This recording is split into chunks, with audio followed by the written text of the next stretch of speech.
तरह से data given होगा कुछ। This is the very first type of question. यहाँ पर हमें सबसे पहले क्या काम करना है, हम या तो असेंडिंग ऑर्डर में अपने डेटा को अरेंज करते हैं या डिसेंडिंग ऑर्डर में। हमेशा कोशिश कीजिए कि असेंडिंग ऑर्डर में ही अरेंज कीजिए, डिसेंडिंग ऑर्डर्स में जनरली एक्सेप्टेबल नहीं होता डेटा, तो do arrange your data in ascending order. अब सबसे पहले जितनी भी हमें इन्फॉर्मेशन गिवन है, यहाँ पर 25 स्टूडेंट्स की एज गिवन है, जैसे एक स्टूडेंट 12 साल का है, एक स्टूडेंट 13 साल का, तो ऐसे 25 स्टूडेंट्स की यहाँ पे एज ग्रुप गिवन है और इसका हमें फ्रीक्वेंसी डिस्ट्रीब्यूशन टेबल बनाना है। तो सबसे पहले हम यहाँ पे सबसे छोटी वैल्यू ढूंढेंगे। सबसे छोटी वैल्यू जो है वो है 10 और सबसे बड़ी वैल्यू जो यहाँ नजर आ रही है वो है 14। तो इसको सर्कल कर लीजिए। अब सबसे पहले यहाँ पर हम लिखेंगे एजेस, बिकॉज यहाँ पे एजेस हैं, और यहाँ पर लिखेंगे नंबर ऑफ स्टूडेंट्स। जो भी नंबर होता है वो हमारे लिए फ्रीक्वेंसी का काम करता है। फ्रीक्वेंसी का मतलब होता है यहाँ पर जो आइटम आएगी वो कितनी बार आ रही है, दैट विल बी फ्रीक्वेंसी। अब जैसे सबसे छोटी है 10 और सबसे बड़ी है 14, तो 10, 11, 12, 13 एंड 14, ये आप असेंडिंग ऑर्डर में लिख लीजिए। अगर करना कैसे है, बेस्ट तरीका जिसमें अगर आप चाहते हैं कि आपकी मिस्टेक ना हो, तो this is the best way to do it. हम सबसे पहले करते हैं टैली। ये कॉलम आ गया ये। अब जैसे आप यहाँ से स्टार्ट करेंगे, हम इसको नहीं कंसिडर करेंगे, हम इसके हिसाब से क्वेश्चन स्टार्ट करेंगे। 12 क्रॉस कर दो, 12 के आगे 1, फिर 13, 13 को क्रॉस किया, 13 के आगे 1, फिर 13, 13 के आगे एक और 1, फिर 14 काट दिया, 14 के आगे 1, फिर 14, फिर एक और 1, फिर 13, 13 में लगा दिया, 14, 14 में लगा दिया, फिर 14, 14 में लगा दिया, फिर 13, 13 में लगा दिया, फिर से 13। अब ये 5 हो गया। टैली हमने पढ़ा ही है प्रीवियस क्लास में, तो दिस इज 4 + 1 5। अब 12, 12 में एक और आ गया, फिर से 12, एक और आ गया, 13 एंड 13 दो हैं तो एक और दो।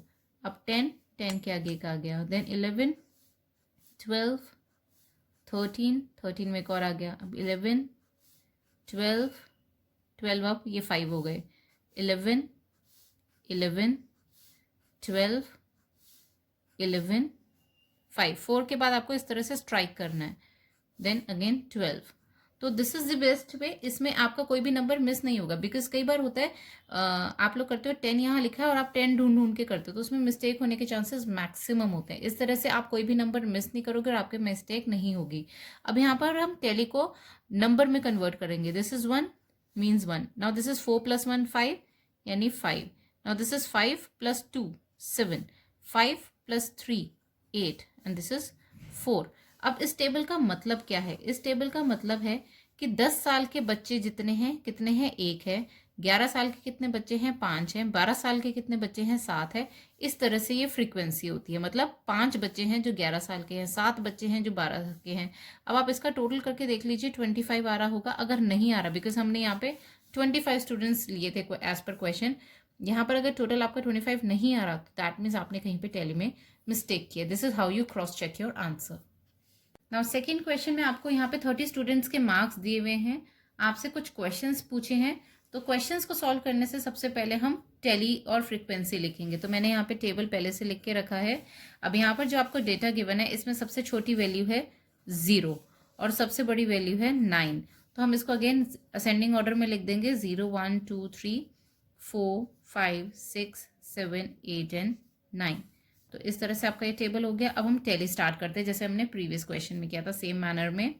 4 5 3 दो बार है, तो स्पीड बढ़ाने के लिए, क्योंकि एग्जाम में इतना टाइम होता नहीं है हमारे पास, then 0, then 5, then 2 7 0 6 9 7 3 4 3 4 6 8 9 6 8 and 9 2 1 3 4 2 1 3 4 and 2 5 6 7 5 6 7। इससे आपकी स्पीड बढ़ेगी।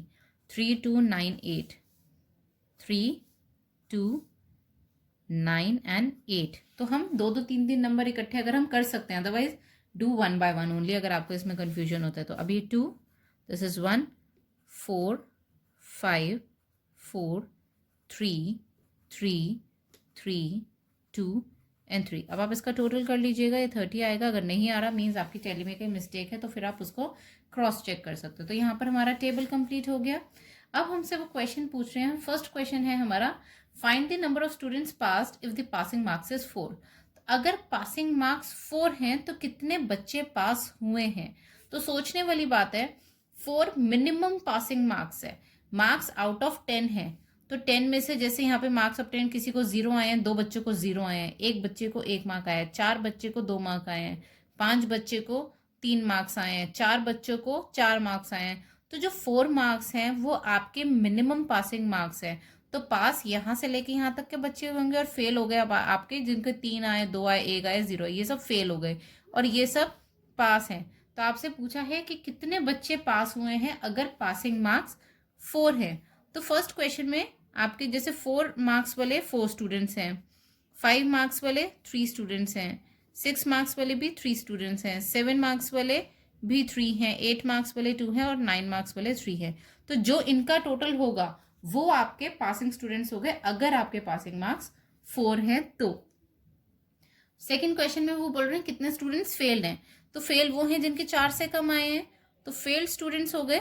यहाँ ये आपके पासिंग मार्क्स आ गए, पासिंग स्टूडेंट्स, पास स्टूडेंट्स, जो स्टूडेंट्स पास हुए हैं। अब यहाँ पर आ गया आपका फेल्ड स्टूडेंट्स, जो स्टूडेंट्स फेल हुए हैं जिनके 4 से कम है। तो 0 वाले बच्चे हो गए, फिर 1 मार्क वाला बच्चा हो गया, फिर 2 मार्क्स वाले बच्चे हो गए, और 3 मार्क्स वाले बच्चे हो गए। तो ये सारे बच्चे फेल हैं, यानी ये 12 स्टूडेंट्स हो गए। तो 12 स्टूडेंट्स फेल हो गए हैं। फिर आपसे पूछ रहे हैं, यहाँ पे थर्ड पार्ट कर देती हूँ मैं। फिर आपसे पूछ रहे हैं कि how many students secured more than 8 marks. 8 marks से ज्यादा कितने बच्चों के हैं। 8 मार्क्स वाले नहीं पूछ रहे हैं आपसे, 8 मार्क्स से ज्यादा कितने बच्चों के हैं। तो 8 मार्क्स से ज्यादा मतलब 9 मार्क्स, 10 वाला तो कोई है ही नहीं यहाँ पे। तो 9 मार्क्स कितने बच्चों के आए हैं, 3 स्टूडेंट्स के। तो 3 स्टूडेंट्स हैं who have secured more than 8 marks. Fourth question में पूछ रहे हैं which marks is occurring more frequently. कौन से ऐसे मार्क्स हैं जो सबसे ज्यादा आए हैं। तो जिसकी फ्रीक्वेंसी सबसे ज्यादा है वो मार्क्स सबसे ज्यादा आए हैं, that is 3, because highest frequency इसकी 5 है, यानी 5 ऐसे बच्चे हैं जिनके मार्क्स 3 आए हैं। तो फोर्थ का आंसर हो जाएगा आपका 3 मार्क्स। 3 मार्क्स वो मार्क्स हैं जो सबसे ज्यादा आए हैं। थर्ड क्वेश्चन में आपको इस तरह से डेटा गिवन है। अब वो बोल रहे हैं arrange them in ascending order, और फिर आपको फ्रीक्वेंसी टेबल बनाना है। तो सबसे पहले असेंडिंग ऑर्डर में अरेंज करना है, मतलब आपको डेटा को ही असेंडिंग ऑर्डर में अरेंज करना है।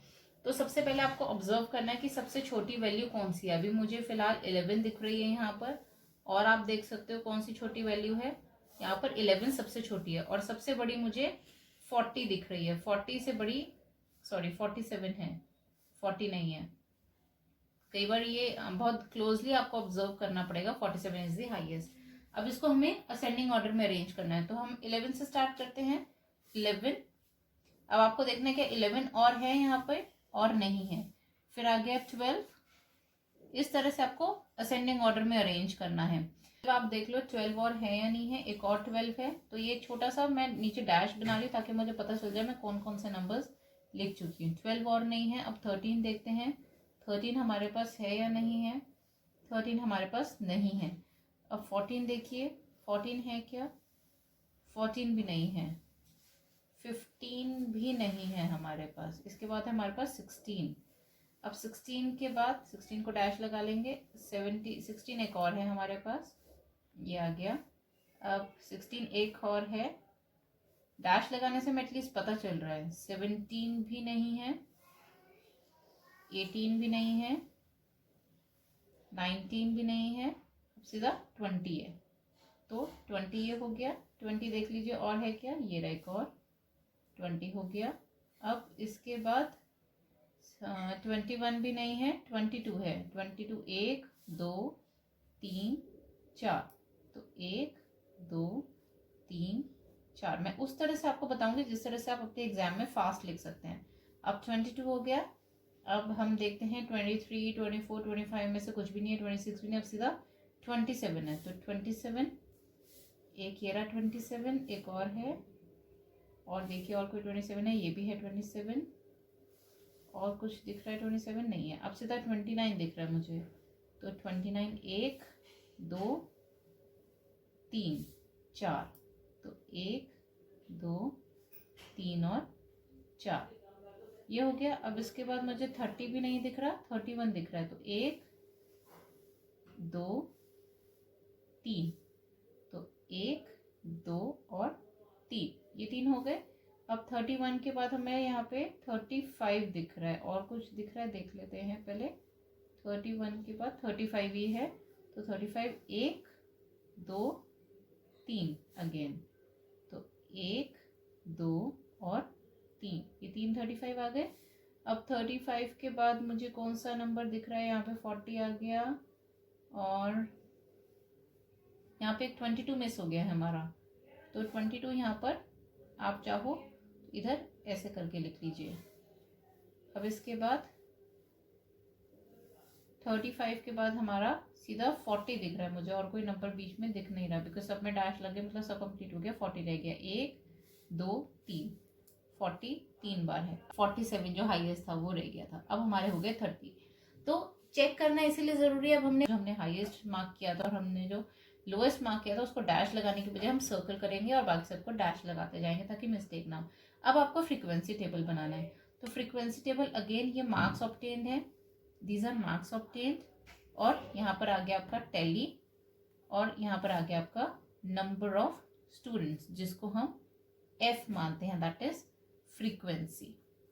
तो ये हो गया आपका। अब मार्क्स ऑब्टेन्ड जो मिनिमम 11 है, 11 12 फिर 16 फिर 20 फिर 22 फिर 27 दिख रहा है उसमें, देख लीजिए, फिर 29 फिर 31 फिर 35 फिर 40 और 47।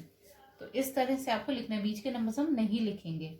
अब 11 हमारा एक बार आ गया, इसमें आप काटो नहीं तो भी चलेगा। 12 आपका 2 बार है, 16 आपका 1 2 3, 20 आपका 2 बार है, 22 आपका 1 2 3 4 5, तो 1 2 3 4 और ये 5, 27 आपका 3 बार है, 1 2 3, 29 आपका 4 बार है, 1 2 3 4, 31 3 times, 35 3 times, 40 3 times and 47 1 time. अब इसके नंबर लिखेंगे 1 2 3 2 5 3 4 3 3 3 एंड 1। इसका टोटल कर लीजिएगा 30 होना चाहिए, बिकॉज 30 स्टूडेंट्स की हम बात कर रहे हैं और मार्क्स 50 में से आए हैं। तो इस तरह से आपका थर्ड क्वेश्चन डन है। नाउ फोर्थ क्वेश्चन है, मार्क्स स्कोर्ड बाय 36 स्टूडेंट्स। आपको ये मार्क्स गिवन है, इसका फ्रीक्वेंसी टेबल जैसे मैंने प्रीवियस क्वेश्चन में बताया सेम उसी मैनर में आप फ्रीक्वेंसी टेबल बनाएंगे और इन क्वेश्चन के आपको आंसर करने। What is the lowest score, तो लोएस्ट स्कोर यहाँ पर आप जब आप ऑब्जर्व कर लेना लोएस्ट स्कोर कौन सा है। मुझे यहाँ पे भी फिलहाल 39 ही दिख रहा है, 39 से छोटा कोई भी नहीं, तो लोएस्ट स्कोर हो गया आपका 39। फिर वो पूछ रहे हैं what is the highest score, highest score आपका 98 है, बिकॉज हाईएस्ट वैल्यू यहाँ पे 98 है, इस 98 है, तो हाईएस्ट स्कोर हो गया आपका 98। If 45 is the passing marks how many have failed, जैसे हमने सेकंड क्वेश्चन में किया था सेम मैनर में करोगे आप। फ्रीक्वेंसी टेबल जो आपने बनाया है उसमें से आप देखोगे 45 से जितने कम लोगों के मार्क्स हैं वो सब फेल हैं, तो उनकी फ्रीक्वेंसी को आप टोटल कर लोगे। जैसे जिसके जब आपने टेबल बनाया तो 45 से ऊपर के जितने भी स्टूडेंट्स होंगे, 45 मार्क्स से ऊपर की जितनी भी फ्रीक्वेंसी होगी, जितने स्टूडेंट्स होंगे उन सबका टोटल होगा, तो वो सब फेल्ड हैं। फिर how many have scored less than 60 marks, तो 60 से ऊपर के जितने भी होंगे वो सब लेस देन 60 वाले होंगे, तो उन सबको आप टोटल कर लोगे। इसमें आप 60 को नहीं जोड़ोगे, 60 मार्क्स वालों को नहीं जोड़ोगे, बिकॉज वो पूछ रहे हैं 60 से कम वाले, तो 60 से कम वाले सारे उसके ऊपर वाले हो जाएंगे। ऐसे ही सेम मैनर में आपका फिफ्थ क्वेश्चन हो जाएगा। जैसे आपने थर्ड किया है, थर्ड में हमने असेंडिंग ऑर्डर में अरेंज किया था, यहाँ पर आपको डिसेंडिंग ऑर्डर में अरेंज करना है और फिर उसका फ्रीक्वेंसी टेबल बनाना है, तो आप फ्रीक्वेंसी टेबल भी डिसेंडिंग ऑर्डर में ही बनाएंगे। इसी तरह से आपका सिक्स्थ क्वेश्चन आ गया, आपको यहाँ पर फ्रीक्वेंसी टेबल बनाना है। यहाँ पर आपके 25 स्टूडेंट्स के मैथमेटिक्स के मार्क्स गिवन है, तो इनको आप पहले फ्रीक्वेंसी टेबल में कन्वर्ट कर दोगे। फिर वो पूछ रहे हैं what is the lowest marks, तो यहाँ पर लोएस्ट मार्क्स हैं 8 और हाईएस्ट मार्क्स हैं 25। फिर वो पूछ रहे हैं which mark is occurring more frequently, तो जिसकी हाईएस्ट फ्रिक्वेंसी होगी वो वाला मार्क मैक्सिमम टाइम्स अकर कर रहा है।